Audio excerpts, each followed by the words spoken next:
Hello students, welcome to WB online home tuition. আশা করি তোমরা সবাই ভালো আছো।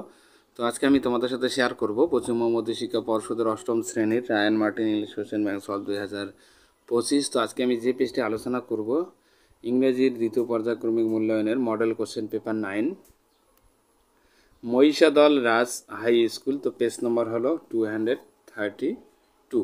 তো পুরো কোশ্চেনটি আমরা অ্যান্সার সহ আলোচনা করব। তো যারা চ্যানেলটিতে নতুন আছো অবশ্যই চ্যানেলটিকে সাবস্ক্রাইব করবে এবং বন্ধুদের মধ্যে শেয়ার করবে।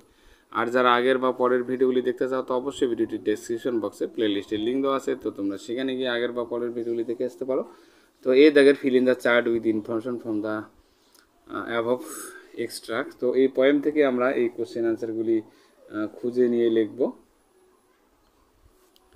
যেমন দ্য নাইট উইন্ড আছে এখানে, তারপরে তাহলে রোডস হবে এখানে, তারপর the sea are snaps and sniffs shakes his wait sides and howls and halls.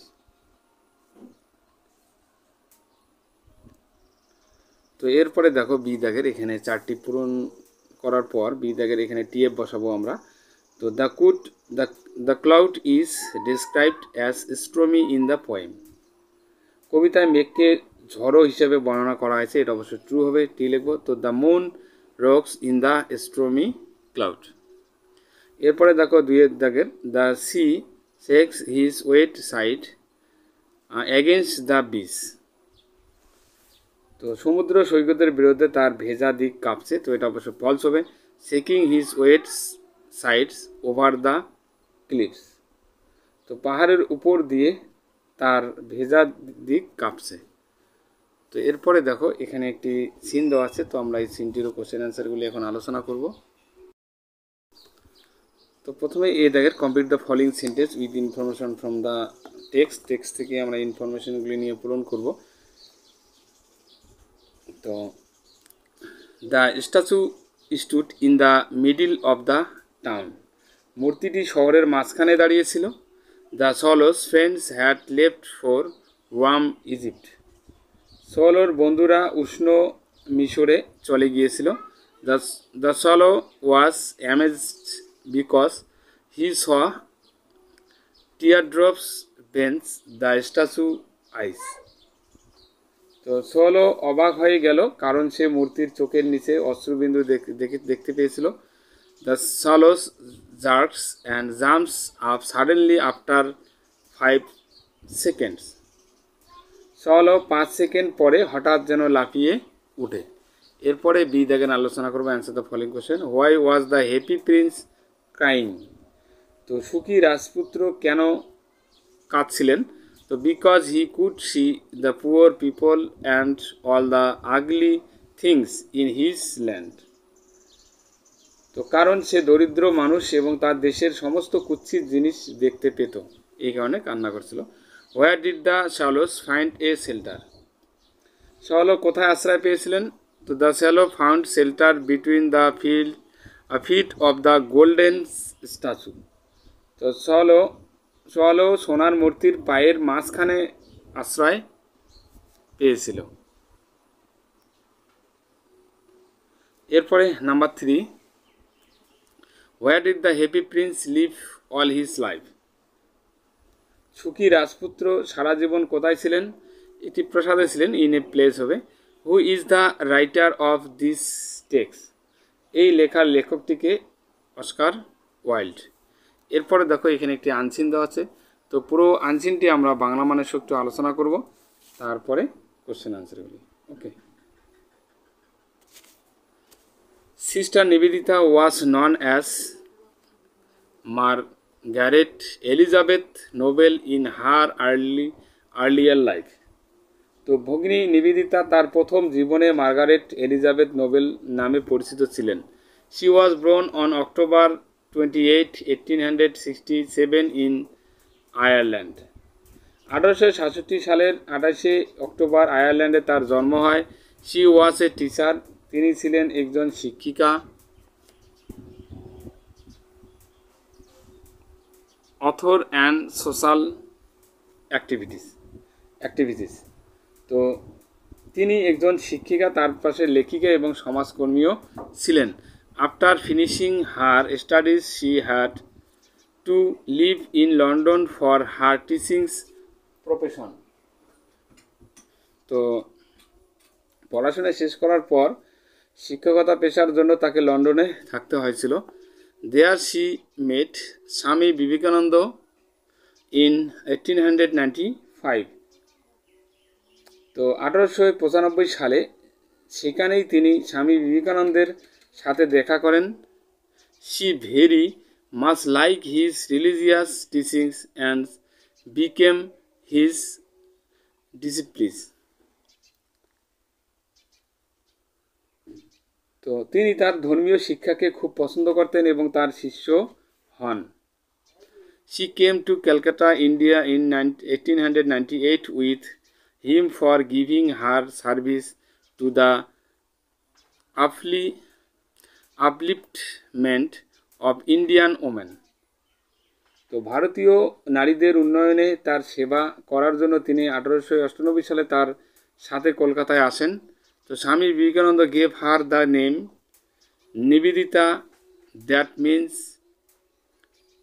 dedicated to God, when he initiated her into the vow of Brahmacharya in 1898.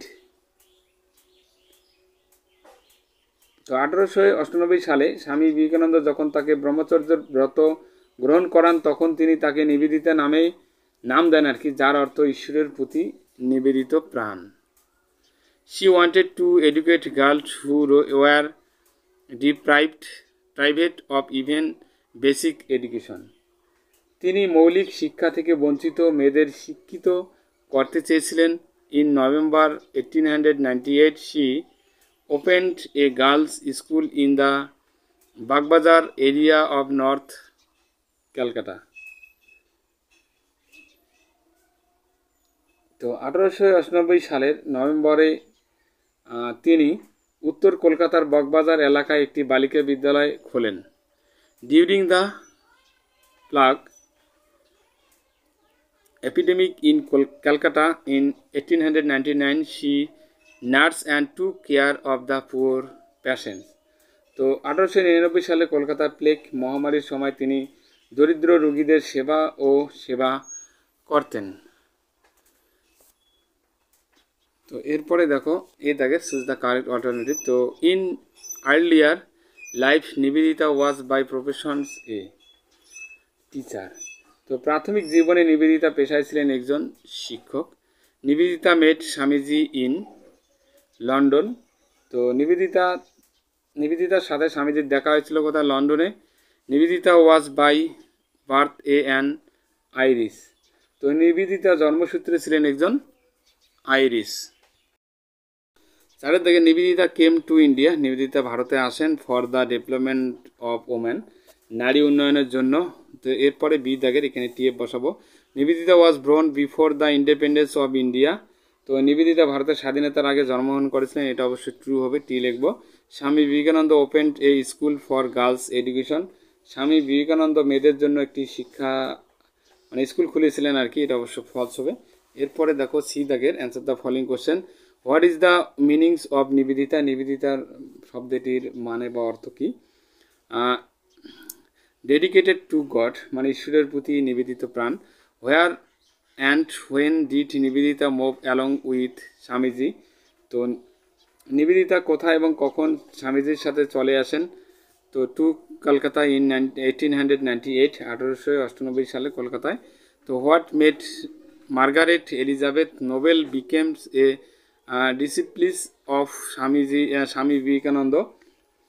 তো Margaret Elizabeth Nobel কী কারণে স্বামী বিবেকানন্দের শিষ্য হয়েছিলেন? কারণ she liked his religious teaching, তিনি তার ধর্মীয় শিক্ষা পছন্দ করেছিলেন এই কারণে। তো when did Swami Vivekananda give her the names Nivedita. তো স্বামী বিবেকানন্দ কখন তাকে নিবেদিতা নাম দিয়েছিলেন? তো in 1898 when he initiated her into the ভয় অফ ব্রহ্মচার্য। তো 1898 সালে যখন তিনি তাকে ব্রহ্মচর্যের ব্রত গ্রহণে দীক্ষিত করেছিলেন। এরপরে আলোচনা করব আমরা গ্রামার অ্যান্ড ভোকাবুলারি যে কোশ্চেনগুলি দেওয়া আছে। তো প্রথমে fill in the blanks with appropriate article and preposition. তো born in 1564 Shakespeare was destined to be the most famous dramatist and poet. তো বিসাইড হবে writing 37 plays. Shakespeare also wrote 154 sonnets. The sonnets are games in the cascade of English poetry. এরপরে B দাগের fill in the blanks by choosing the correct alternative from in the brackets. Today India, তো এখানে is হবে independent. My sister was in class 5 last year. তো Raju reached home just now. এরপরে দেখো C দাগের এখানে ডু অ্যাজ ডাইরেক্টেড করব আমরা। I hopes that my uncle will visit me. তো identify the subordinate clause and state it is kind. তো subordinate ক্লোজটা হবে that my uncle will visit me, kind noun clause এটি। তো the man answered the phones, he told me that you were outside. তো এটাকে join into the single sentence তৈরি করব। তো কম্বাইন্ড সেন্টেন্স এটা the man who answered the phone told me that you, তারপরে বাকিটুকু এটি লিখবো ওয়ার আউটসাইড। তো 3 নম্বর দেখো it is a land free of rent. তো identify the fresh and state it is kind. তো ফ্রেশ অ্যান্ড কাইন্ড এটা হবে free of rent, adjective phrase হবে এটা। He rejected all that we. তো proposed, তো rewrite using the noun from the underline words. তো এখানে প্রপোজড, তো এখানে noun from he rejected all our proposed. Put up a tent, তো change the voice করবে এটাকে, তো প্যাসিভ ভয়েস করব। তো let a tent B put up. এরপরে দেখো 5 দাগের, তো 5 দাগের এখানে সমর্থ ওয়ার্ডগুলি খুঁজে খুঁজে লিখবো। তো এখানে যেমন আছে ইমপ্রুভমেন্ট, ইমপ্রুভমেন্ট মানে উন্নতি আর কি। তো এখানে আপলিমেন্ট ফলোয়ার অনুসারী, তাহলে এখানে ডিসিপ্লি, তো এখানে শিষ্য।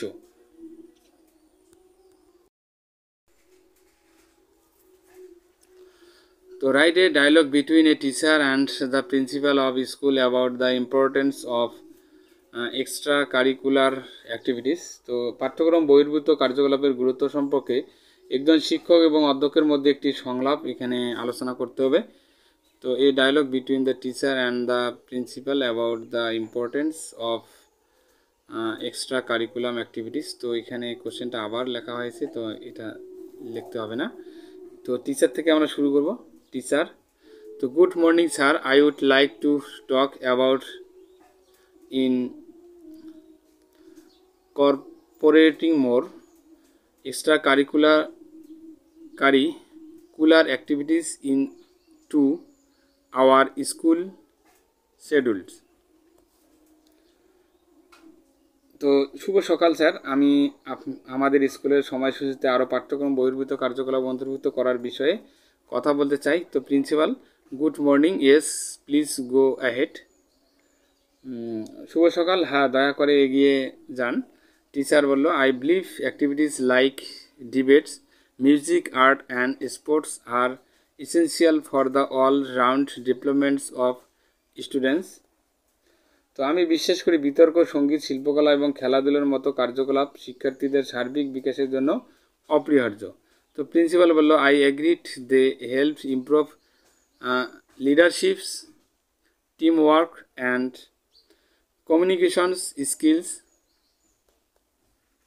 আমি বিশ্বাস করি বিতর্ক, সঙ্গীত, শিল্প, খেলাধুলার মতো কার্যকলাপ শিক্ষার্থীদের সার্বিক বিকাশের জন্য অপরিহার্য হবে।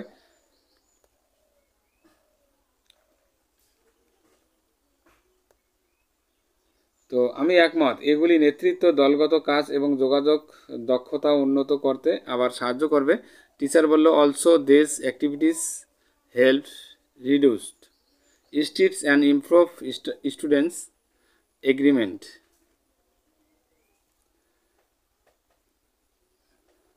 এছাড়াও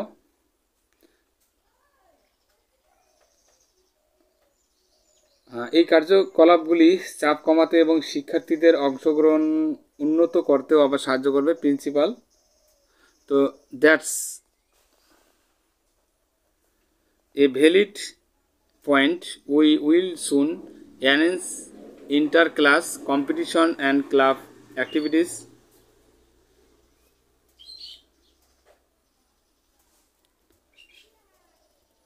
তো এটা একটি যুক্তিসঙ্গত বিষয়। আমরা শীঘ্রই আন্তঃশ্রেণী প্রতিযোগিতা এবং ক্লাব কার্যকলাপের ব্যবস্থা করব। Teacher, thank you sir. The students will benefits from this initiative. তো ধন্যবাদ স্যার, এই উদ্যোগ থেকে শিক্ষার্থীরা অনেক উপকৃত হবে। তো এইভাবে আমরা একজন শিক্ষক এবং অধ্যক্ষের মধ্যে আর কি কথোপকথন আলোচনা করলাম। তো বন্ধুরা, ভিডিওটি কেমন লাগলো অবশ্যই কমেন্ট করে কমেন্ট বক্সে জানাবে এবং নতুন হয়ে থাকলে অবশ্যই চ্যানেলটিকে সাবস্ক্রাইব করবে। Please subscribe my channel. আমার ভিডিও দেখার জন্য তোমাদের সবাইকে অসংখ্য ধন্যবাদ।